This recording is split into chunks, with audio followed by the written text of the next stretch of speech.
puissions savoir que le Père Céleste nous aime beaucoup.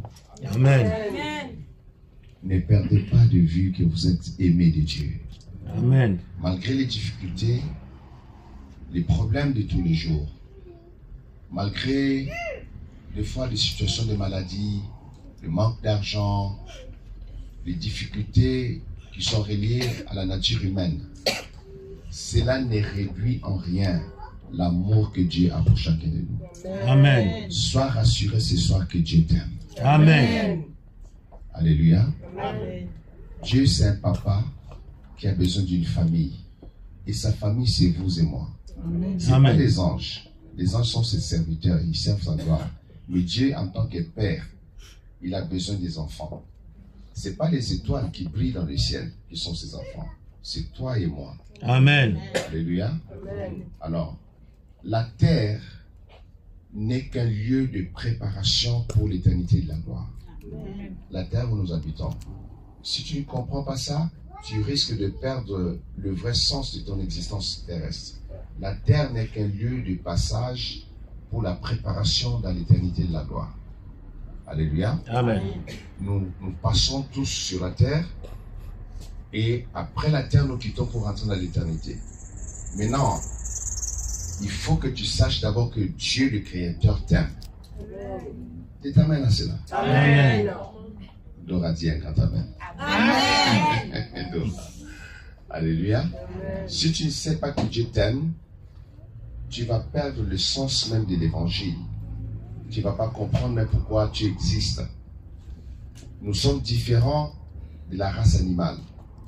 La race animale n'a pas de promesse de l'éternité. Si les animaux meurent, c'est fini ici sur la terre, ça s'arrête là. Mais l'être humain est un esprit qui possède une âme qui vit dans un corps. Amen. L'être humain est d'abord un esprit. Comme tu es là, tu es un esprit.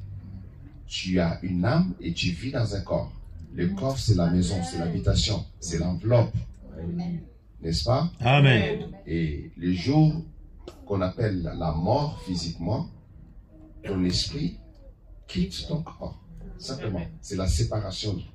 En fait, la plus grande séparation, c'est la séparation de ce corps avec l'esprit. Maintenant, l'esprit est libre de rentrer dans l'éternité. Le problème maintenant, c'est quelle éternité? Où est-ce que tu vas? Vous comprenez ça? Alléluia. Amen. Alors, sachez que le Père vous aime. Dieu, c'est un Dieu d'amour. Dieu est amour d'abord. Alléluia. Amen. Amen. Amen. J'ai rencontré un frère qui était chrétien à l'époque à Toronto, au Canada. Son grand frère venait de mourir. Et il s'est énervé contre Dieu, il s'est fâché contre Dieu. Il a dit, je ne prierai plus, je n'irai plus dans les églises, je ne ferai plus ceci, cela, parce que Dieu est injuste, pourquoi il a tué mon frère. Je l'ai écouté, je l'ai regardé, parce que je connaissais son frère là. Je connaissais son frère, il habitait au Canada, il est venu au Canada avec sa famille, mais il était un homme rebelle à Dieu, son frère. Il vient me voir, Papa Jacques, je te confie ma femme et mes enfants, je retourne au Congo, je vais passer par les États-Unis, je retourne tout ça, et puis je vais revenir. Or, avant qu'il vienne me voir, Dieu m'a visité, Dieu m'a parlé, dis à cet homme de ne pas retourner en Afrique, de rester ici. Dis à cet homme de ne pas retourner en Afrique, de rester ici. Je l'appelle, il vient, il me raconte ses histoires qu'il va voyager, il va retourner. Je lui dis, mais c'est curieux parce que la veille, avant que tu viennes me voir, Dieu m'a dit, tu ne dois pas aller en Afrique, reste ici. Il a dit, non, t'inquiète pas, je pars et puis je vais revenir. Je dis, non, Dieu m'a dit de te dire, ne va pas, reste ici. Il dit, non, pasteur, tu ne comprends pas, hein? C'est beaucoup d'affaires, j'ai laissé beaucoup d'argent, je vais récupérer au moins 100 000 $ pour revenir. Je lui ai dit, je m'en fous de tes 100 000 $.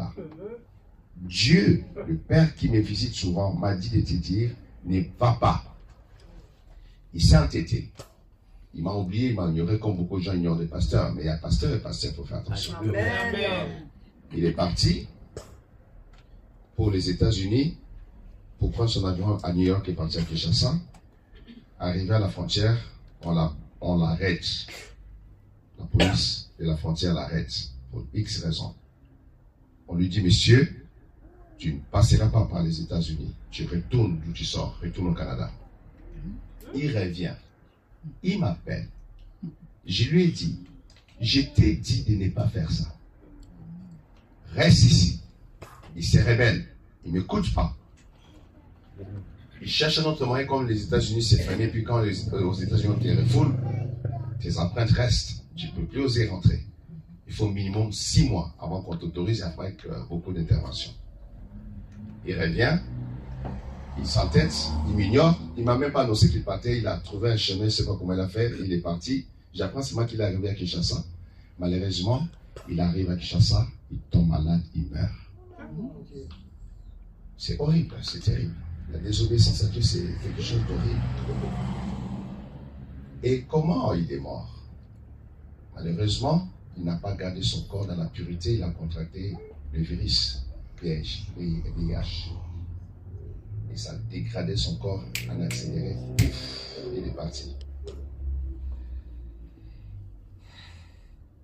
Tout le monde tremblait. Je leur ai dit, moi j'ai consacré ma vie à Jésus-Christ depuis l'âge de 20 ans. Et je ne joue pas dans le ministère. Je ne fais pas le ministère que vous voyez que je fais. C'est à cause de l'argent, ni à cause de la gloire. Jamais.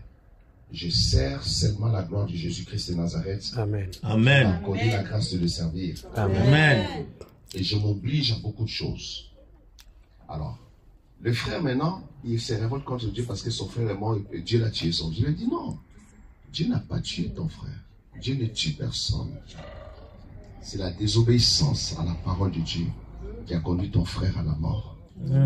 Parce qu'il n'a pas écouté ni la voix de l'homme de Dieu, ni respecté Dieu, ni s'est respecté lui-même en respectant son corps.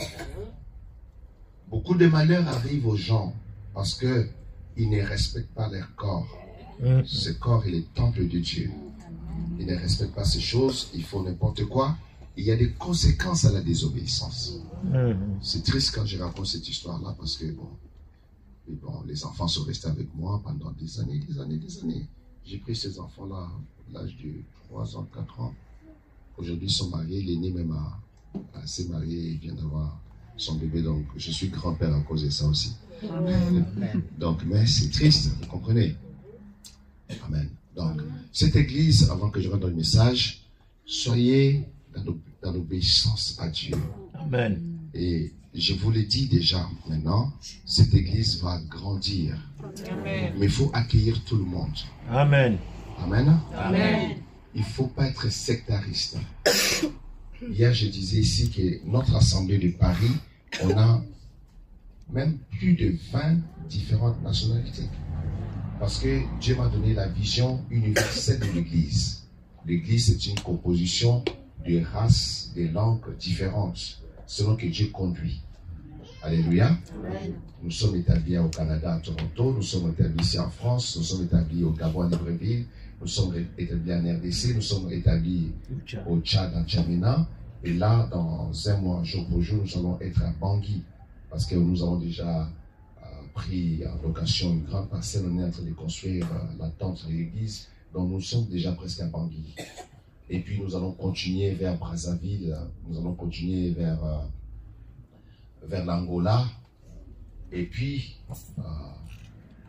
d'autres pays. Par exemple, au Cameroun, à Douala, il y a une de mes filles qui est ici en Allemagne, qui m'a appelé en disant, papa, on a décidé avec mon mari de donner la parcelle que nous avons achetée là-bas à l'église Parole de Grâce. J'ai dit, oh. J'ai dit, ça veut dire quoi? Il dit, non, on a donné ça pour que vous puissiez construire l'église là-bas. Donc, Dieu fait des choses comme ça, extraordinaires. Donc, il y a des Camerounais ici. Et yes. Donc à Douala, on a une parcelle, mais je ne sais pas comment on va faire. Je lui ai dit, bon, on prendra le temps de venir regarder, et puis voir un peu qu'est-ce qu'il est, et puis faire les documents, et puis construire l'église pour nos frères et sœurs qui sont là-bas. On avait la vision de faire l'église à Douala, d'abord dans le cadre de l'église pour s'établir au centre-ville, et puis prêcher l'évangile que nous prêchons.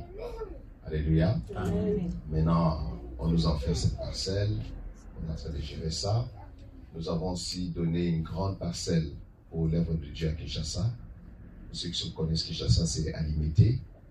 Une grande 40 mètres sur... c'est grand. Il faut construire un temple pour l'Éternel. Amen.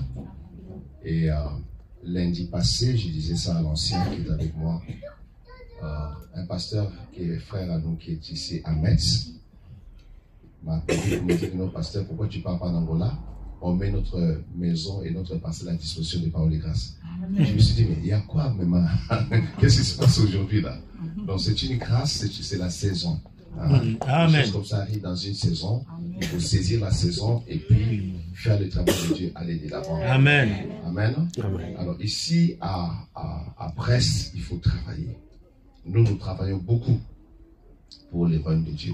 Il ne faut pas être fainéant, il ne faut pas rester dans votre confort de maison de Brest ici, manger des crêpes, des chocolats. Non. Il faut évangéliser. Amen. Alléluia. Il faut accepter d'aller évangéliser, de beaucoup intercéder, de beaucoup prier. Et puis, voilà, de gagner les âmes pour le Seigneur Jésus-Christ et de les préparer aussi pour le retour du Seigneur. Parce qu'il n'y a plus de temps, comme on dit en anglais. Le temps est presque fini dans l'horloge de Dieu. Nous sommes dans les dernières secondes Amen. de l'Église sur la terre. Le monde va continuer, mais l'Église doit quitter. C'est ce que disait le puissant prophète de Dieu. L'Église va être évacuée de la terre avant la grande tribulation. Parce que nous sommes déjà à l'ère de l'Antichrist. Ça se prépare déjà sur le terrain. Il y a beaucoup de choses. Je n'ai pas le temps de vous informer sur beaucoup de choses. Alléluia. Alors, la technologie pour l'implémentation de la puce électronique dans la peau humaine est déjà en place. On les pratique déjà aux États-Unis, ici en Suède, en Angleterre, en Belgique et un peu partout. Donc voilà, soyez préparés et le Seigneur va nous faire grâce. Alléluia. Amen. Donc voilà, cette église va grandir, je l'annonce au nom de Jésus-Christ. Amen. Amen. Cette église va se multiplier, mais il faut travailler. Alléluia. Il faut travailler. Alors, dans l'église, il faut promouvoir l'amour et l'unité. Amen. Éviter les comportements sectaires. Vous voyez, hein? Moi, je suis quelqu'un que Dieu a accordé la grâce. Je suis allé dans beaucoup de nations. Beaucoup. J'ai voyagé beaucoup. Je connais les peuples de beaucoup de nations. J'étais presque, à part l'Australie où j'ai refusé d'aller, j'étais presque un peu dans tous les continents de la terre. J'ai rencontré les hommes de différentes nations. J'étais à des endroits où j'étais le seul noir à prêcher.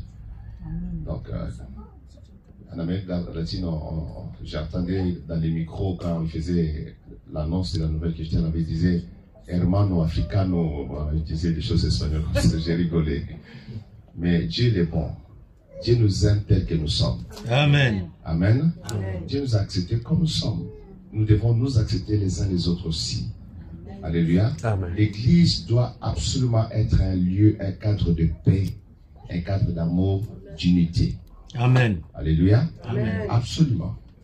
Il ne faut jamais mener la division de l'église, ça peut te coûter très cher sans que tu le saches. Amen. Il faut que l'église soit un lieu d'amour, de paix et d'unité. Amen. Il faut respecter tout le monde. Moi, malgré tout le travail que j'ai fait dans le corps du Christ, je respecte même les enfants. Parce que comment tu respectes les autres, c'est ce respect-là qu'on te retourne aussi. Amen. Il faut respecter les plus jeunes, respecter les aînés, respecter tout le monde. Tout le monde. Chaque personne. Hier, j'ai vu un Christian venir me saluer. À cause de ses traits, je croyais que c'était une fille. Mais après, je me suis excusé. Je dis, pardonne-moi, je ne savais pas, je m'excuse. Il me regardait gentiment comme ça, mais je devais m'excuser parce qu'il était un peu embarrassé que je l'appelle comme ça. Vous voyez, c'est ce respect-là qu'il faut dans l'église. Il ne faut pas parce que quelqu'un plus jeune que toi, tu penses que tu as tout le droit de crier, de faire n'importe quoi. Non. Dans l'église, ça ne se passe pas comme ça. Amen. Dans l'église, il faut promouvoir la paix, l'amour et l'unité. Quand vous marchez dans la paix, dans l'amour et l'unité, vous allez voir que le Saint-Esprit même trouve l'espace au milieu de vous pour travailler en profondeur. Amen. Alléluia. Amen. Amen, amen, amen. Amen. Donc Dieu il est fidèle, Dieu il est bon. Gardez l'unité et gardez la paix. Dans les milieux et des églises où il y a beaucoup d'Africains, il y a toujours la suspicion de sorcellerie. Je n'ai jamais compris pourquoi. Dans nos églises, c'est interdit. Non, j'ai rêvé, c'est un sorcier. J'ai rêvé, c'est une sorcière. Je ne tolère pas ça. Parce que ça détruit beaucoup d'âmes innocentes. J'ai fait beaucoup de délivrances. Je connais à quel niveau une personne peut être ou ne pas être ce que les gens pensent. En réalité, souvent, c'est des problèmes spirituels qu'on peut régler dans la prière simplement. Amen. Donc, n'allez pas dans des directions qui peuvent nuire à l'autre. Parce que vous savez, une personne peut rester avec une blessure intérieure pendant 10 ans, 15 ans. La blessure physique, au bout d'une semaine, 2 semaines, ça commence à cicatriser. Mais la blessure de l'âme, ça peut rester dans l'âme de la personne toute sa vie. Et vous n'avez aucune idée de cela. Alléluia. Amen. Donc évitez. Alors, l'arme qui blesse beaucoup l'âme, c'est la langue de l'homme. Je parle à quelqu'un. Amen. C'est pas mon enseignement, je suis en train d'exhorter, c'est pas l'église. L'arme fatale qui blesse beaucoup l'âme d'un être humain, c'est la langue. Fais attention à ce qui sort de ta bouche. Tu peux blesser ton mari. Après, tu viens lui faire un gros bisou. Affectueusement, il va t'accueillir. Mais dans son âme, il y a la plaie. Tu n'as aucune idée.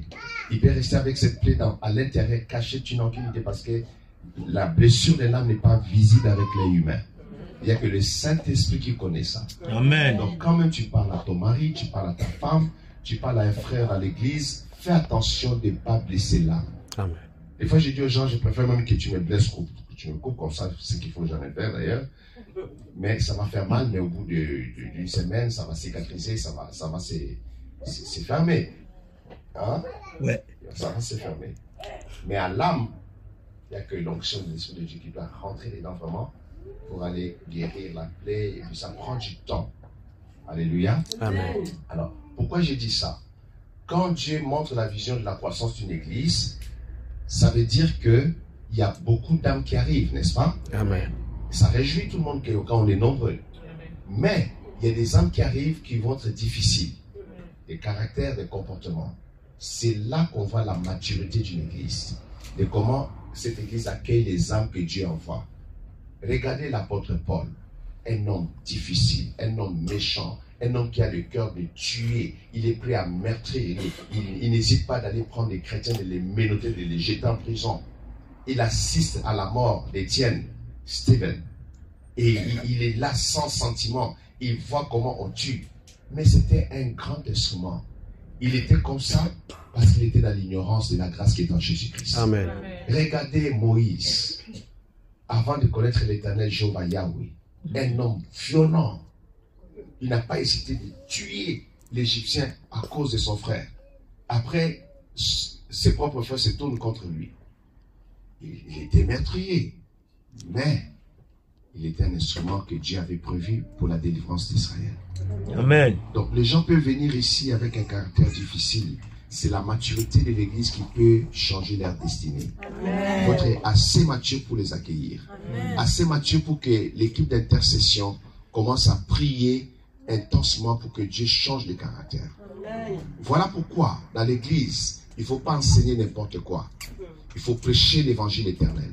Il faut Amen. prêcher la croix de Jésus. Il Amen. faut le message du sang et de la puissance du Saint-Esprit. Amen. Amen. Pas les messages sociaux. Les messages sociaux, c'est bon. On peut faire ça dans des réunions d'édification sociale pour les mariages, pour la fraternité. Mais l'évangile qui est prêché à notre terre doit être centré sur la croix. Et la Amen. puissance de Jésus. Parce que seule la croix de Jésus a le pouvoir de changer le cœur des hommes. Amen. Donnez un bon amen. Amen. Donc, je vous dis ça en prévision de ce qui va arriver. Aimez-vous les uns les autres. C'est ça la force de l'Église. Je l'ai dit parce qu'on est samedi soir, demain c'est dimanche, je n'aurai pas le temps, comme on a la Sainte Seine, et puis je dois bénir l'Église. Ayez l'amour. Ce qui fait la force d'une Église, c'est le degré d'amour que les gens ressentent quand ils rentrent dans l'Église. Amen. Amen. Amen. Vous me regardez comme ça, vous dites pas Amen. Amen. Ce qui fait la force d'une Église, c'est le degré d'amour que les gens ressentent quand ils rentrent dans l'église. Comment ils sont accueillis, comment ils sont mis à l'aise, comment ils sont encouragés, comment ils peuvent dire que non, j'ai trouvé une famille en allant en parole de grâce. Amen. C'est ça qui est très important. Alléluia. Je suis content qu'il y a mes enfants de la première ère qui sont tous ici, au début de l'église. Soyez, portez ce message autour de vous, portez ces fardeaux de parole de grâce, cette vision que je vous communique, parce que c'est la vision que nous essayons de transmettre à tous nos enfants spirituels. Amen. Nous, parole de grâce, nous ne voulons pas être une église qu'on appelle vierge folle. On a refusé ça. On veut une église vierge sage, qui est dans l'onction de Dieu, dans la révélation de la parole, et qui se prépare pour le royaume des cieux. Alléluia. Amen. Que Dieu vous bénisse. Amen. C'est juste une exhortation.